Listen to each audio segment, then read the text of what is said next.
Here we go. Hi, everyone. I'm excited to be back today with a friend and special guest, Christine Koh, who is the founder and editor of Boston Mama's blog, a resource that I look at often whenever I have a free minute on the weekends with kids or just trying to think about what I should be doing as a parent. I'm super excited because I personally really need this session today. We've had a lot and I've learned so much. But this morning I was taking a shower, and as a mom, when you're in the shower, it's one of the few minutes, like set of minutes that you have to yourself. With people usually banging down the door anyway. But I was, washing my hair, etc.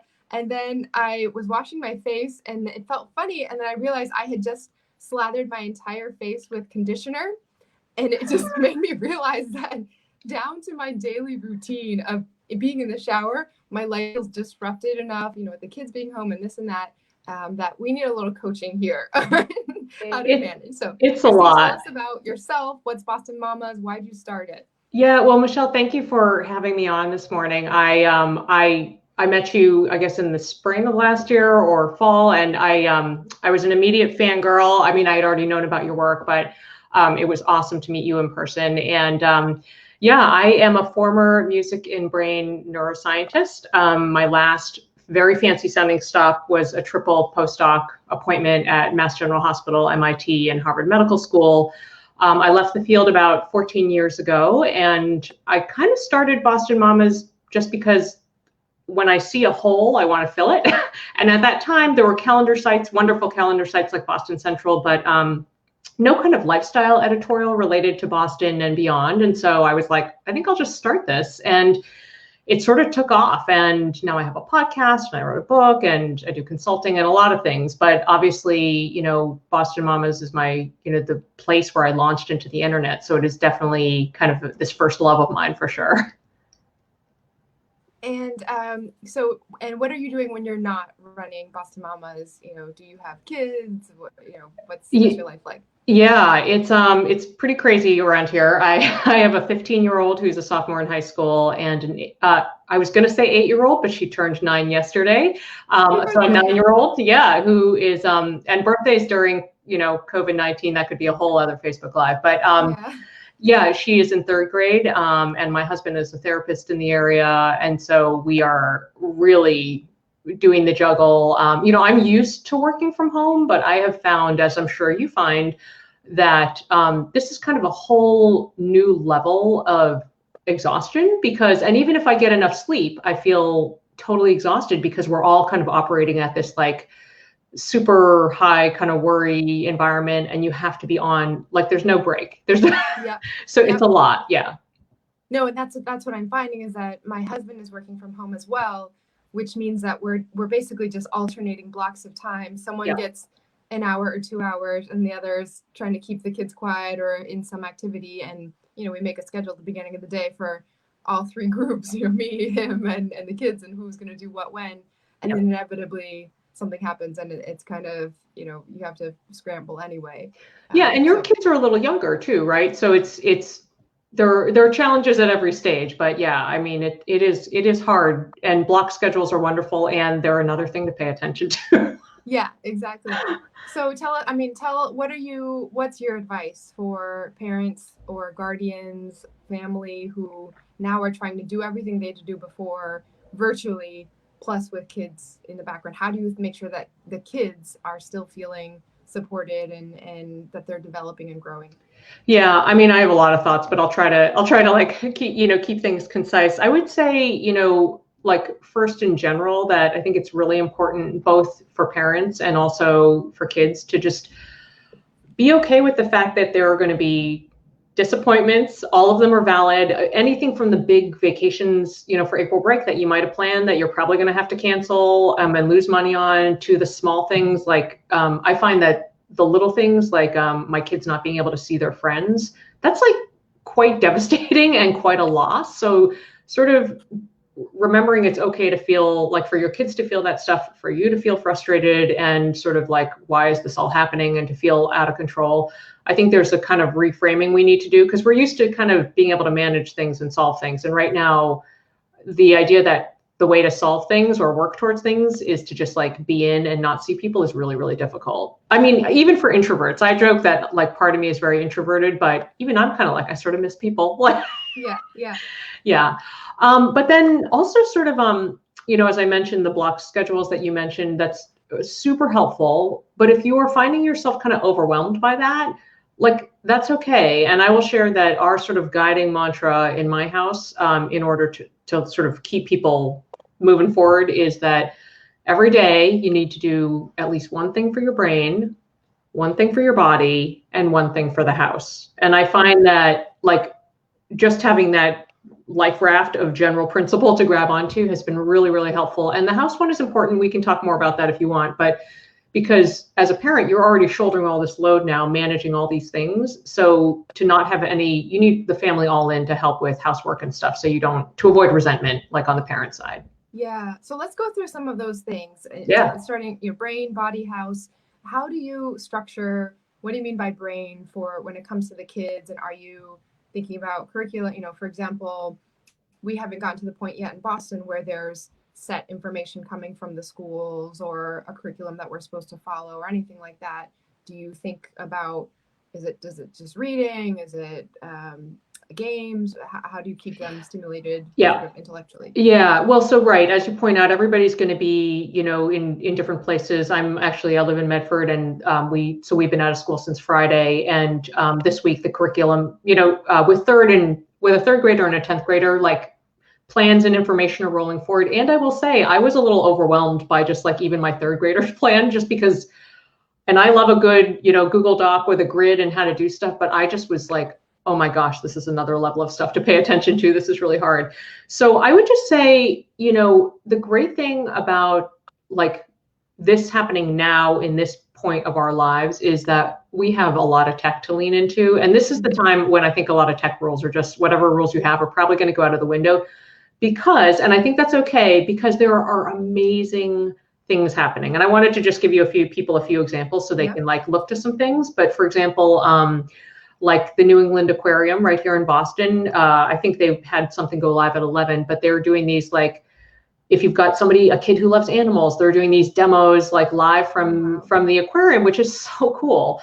I really think the arts are going to save us. And I loop creativity into the brain stuff. The famous kids author of like the Pigeon and the Pig books, Mo Willems, is doing these lunchtime doodles. So he's teaching people to doodle online. There are so many educational resources out there, I know, that are offering free sort of pre-paywall content now, like, Scholastic and other places. I can share links with you guys if that'll be helpful. Virtual story times. So if you as a parent have little ones and you're kind of like, your voice is getting tired of like sharing many, many books, like log on to a virtual story time. There are lots of authors that are doing those. It's so great. So you can either do curriculum stuff, but for brain, like anything like reading, math, my third grader loves a online math game called Prodigy. Like any of that stuff counts, just so they're like stimulating something. Yeah. Because we've played the same puzzles now. We've read the same books. Yeah. That's great to see some of these online new resources. And okay, so what about can I just mention also that the libraries, I'm a huge proponent of the public libraries, and they have been, I know they've all been doing amazing work to try to like bring out free content and online programming. So I would definitely recommend checking into your local library to see what they're doing online. Okay, great. And I know we've shared and we'll continue to share, the Boston Public Library has books available for checkout and other online resources that they're continuing to add to as well. Okay, so staying active. It's raining outside today, for example. The worst. Building that in today. I think on sunny days. Yeah, I think it's a challenge, because yesterday I would have said, if we were doing this yesterday, I'd be like, go outside, don't go on any playground structures, but like, go for a walk in the woods or something. But obviously, the universe delivers us challenges. So here we are. So I would say that, just like the sort of educational resources, there's a lot going on online, and just a couple, I will say that I've done this with my kids. I have been doing Yoga with Adriene free yoga on YouTube, which has been amazing. I've done that with my, writing that down. Yeah, she's so great. I actually did one for like neck and shoulder tension today because I'm feeling all the stress. Even like artists like the wonderful Debbie Allen, the dancer, she's apparently going to be doing, she did one yesterday, but she's doing some like live dance workout kind of stuff on her Instagram account, which is amazing. My 15-year-old who's normally, playing soccer and doing track, like it's hard. She needs to burn energy. So she's actually been doing the free Nike Plus app workouts like in our basement. And I will put in a plug for family fun just to laugh and also move is we've been doing a lot of Just Dance around the house. So if you've got the whole setup for that, like definitely it's good for a laugh. And I don't know about you, but I find it's actually a pretty decent workout. So you have to find stuff to do inside right now because we're a bit stuck. Although I will recommend like a bundle up, get out in the rain too. The fresh air would be a good thing too. Yeah, to get some time outside every day. Yeah. We try to aim for something in the morning. They're getting some sun first thing. Hopefully, yes. Helping with regulating bedtimes later on. And I know. Yeah, physical activity will definitely make the sleeping part easier. So yeah, even today, like we'll probably just put on our rain gear and go outside and just do a little nature walk just because, we can't be in all the time. It's too hard. Yeah. Okay. So let's talk about the house part. How does that, is this, has what you've been doing during this sort of school shutdown been different from how you handle kids joining in chores and this and that? Or were you already on a system before and you've just kind of been running that? Yeah, I mean, we have been, I'm a big proponent of chores and not just chores for the sake of doing them, but the fact that they are actually teaching kids life skills so that they will be functional adults when they can move on in life. So I have written a ton on this on Boston Mamas and also talked about it a lot on my podcast, Edit Your Life. And I actually just this week, it was just earlier this week, posted a post on Boston Mamas that is like 20 life skills you can teach your kids in 5 minutes or less, like while they're stuck indoors, and they're all indoor stuff. So I would just, there's actually a printable that goes with it too, which for a bigger list of 100. And I would just like post it on your fridge and like, see how many your kids can check off. Even just, little things like, learning how to load the dishwasher and learning how to set the table and all the really simple things. But, the payoff can be really pretty amazing because my 15-year-old now, she can make meals. She'll make family meals. She made birthday Pop-Tarts for my other kid yesterday. It's a really good thing. So just, even if it's just one little 5 to 10 minute window where the kids are helping, take care of the house, will be good.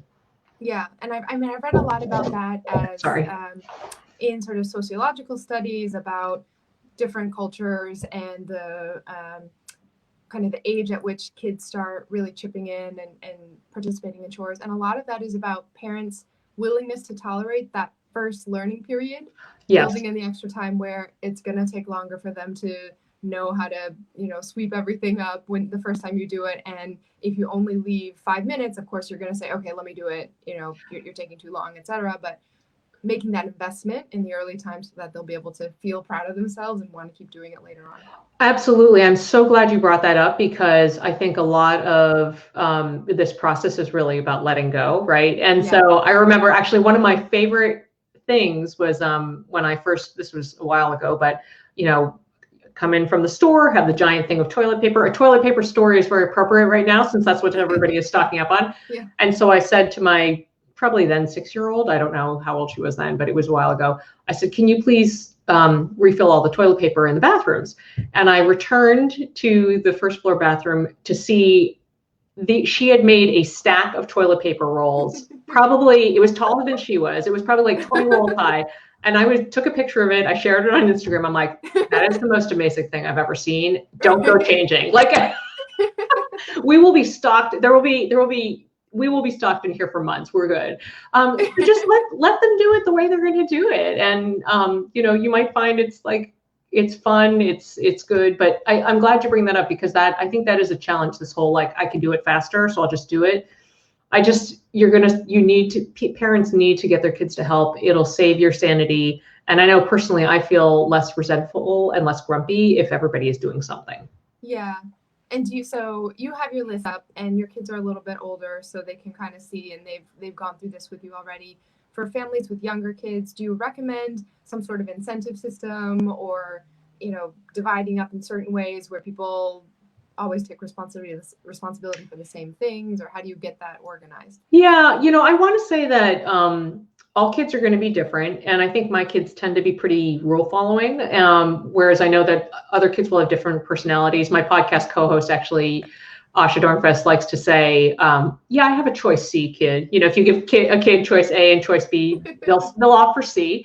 So yeah. I think that, we've never done formal incentives. It's more of just been a like, let's get them in it at the moment. So, if I'm prepping for dinner, I'll just say, oh, hey, can you just go grab the napkins and put them on the table? Or, if I'm chopping something, I get a little pushback on this every now and then, but properly supervised, I'll say, hey, do you want to come help prep this and slice this? And, now my kids have knife skills, and that's good. So I think it's more of having a matter of fact, this is just what's happening, come along with, to get it going. And I will say sometimes if they will be reluctant at some point, totally normal. Every now and then I'll say, hey, we're going to just turn on music. We're going to see how much of this downstairs area we can tidy in 6 minutes. And we're going to crank up the tunes really loud and annoy the neighbors, and let's just go. And I think sometimes when you do something weird like that and your kids are like, this is not following the rules that are normally happening, then they get on board. So sometimes you just need to shake it up. So can we switch topics to another part of household management, which is regulating emotions within the household, right? So shortly before this, my kids were fighting. I didn't even realize. I just sort of said, I'm going to separate you. And my younger son, Cass, who's 2 years old, got really scared, and he said, you're going to eat us? And I was kind of like, where did that even come from? But he thought I said supper ate him. Oh. Okay. What do you recommend when your kids are getting on each other's nerves, and how to give people the time and space? Yeah, I mean, I think, I will say personally that sometimes people just need to be heard, present company included. So 2 days ago, yesterday I was in a good mood. The day before I was in a terrible mood, and there was nothing specific that had happened. And so I just said to my family in the morning, guys, I am super irritated. It has nothing specific to do with any of you. So please don't take it personally if I'm grumpy. And then everybody was like, okay. And so actually just saying that out loud can be very helpful. Yeah. And I think we as parents need to be okay with that. Because I think in general, parents get very worried about not appearing just totally happy or perfect or whatever. And kids need to see your full range of emotions, because they need to see you work through it. That's going to help them work through it. And then when you get to the kid meltdowns, we've had some of those, in the last couple of days, because as I said, there are just so many disappointments and it's so confusing. I think honestly, again, kids are going to differ in what they need and whether they like to be touched or held or whatever. But in those moments, I find my kids just need to have their feelings, and you just sit with them. And then once they get it out, they're okay. I also am a big fan of letting them just work it out. So if they are bugging each other and it's really bugging you, you can just say, you guys got to work it out. I'm out of here. Yeah. And go to a different room. Because again, that's a social problem solving skill. So I know it's a little uncomfortable to let kids work it out. But I tell you, if you give them 5 or 10 minutes, set your watch, because it might be a little uncomfortable. They oftentimes will work it out just because they get bored of fighting and they do something else. Yeah, absolutely. Absolutely. Okay, so we have some questions coming in from Facebook. So one of them, going back to your earlier point about letting kids feel the emotions of, even potential loss or grief of not being able to see their friends, or birthday plans changing. Why aren't we going to school? How do you recommend explaining these things and feelings to them? Yeah, well, here's an opportunity to teach kids about empathy. So I would say when you're explaining things, your kids are probably already feeling the tension and the stress just because you're reading the headlines. You're kind of like, oh my gosh, what's happening? Yeah. So I think, I always want to be honest, but in an age appropriate way. So, for example, with my 8-year-old, I'll just say, and, even with my 15-year-old, who is very legit confused about why we can't see people, it's you just say, listen, we're keeping our family safe, and we are also working to keep all the other people out there, your friends, their families, our city, everything, to keep them safe. And right now, this is what we need to do. And I know it's hard, but let's figure out a way to, find a way for you to connect with your friends. And so for us, so first is just like identifying the feelings are normal, sliding in the empathy lesson there, that this is not just about us, it's about our whole community, is really important. And it doesn't have to be heavy-handed, it can be quick, like I just did it. And then, finding solutions. So, yesterday, as I mentioned, was my 8-year-old, now 9-year-old's birthday. I was really worried about how she was going to feel like not being connected. But I have to say, thank goodness for technology. We had, you can connect with friends on video, Zoom, Google Hangout, Skype, FaceTime. There's so many options. There were phone calls, video messages, and then we actually even had a few impromptu sightings of people where we would, a kid would come over to drop off a present. They'd stand on the sidewalk. There would be like frantic waving and air hugging. And even those moments, they were light, they were silly, but they served as really valuable connection touch points. So I can't say enough, stay at home, like stay safe, but you can create these little touch points with people, even though you're not physically touching them. Yeah, absolutely. Okay, so one other question we got about food access. So for adults and kids, so at least in the city of Boston, I know we have sites set up all across the city for grab and go meals. Yes. I'll make sure that we post the information on the Facebook page. They're open at different times of the day. There's 16 school sites that are open from 8:30 to 11:30, and there's different community centers that have different hours. These are for kids and young people to get the meals that they would have otherwise gotten in school. We had a question about adults getting access to food as well. I know Greater Boston Food Bank and Project Bread are working on this. We'll find some resources and make sure to share those.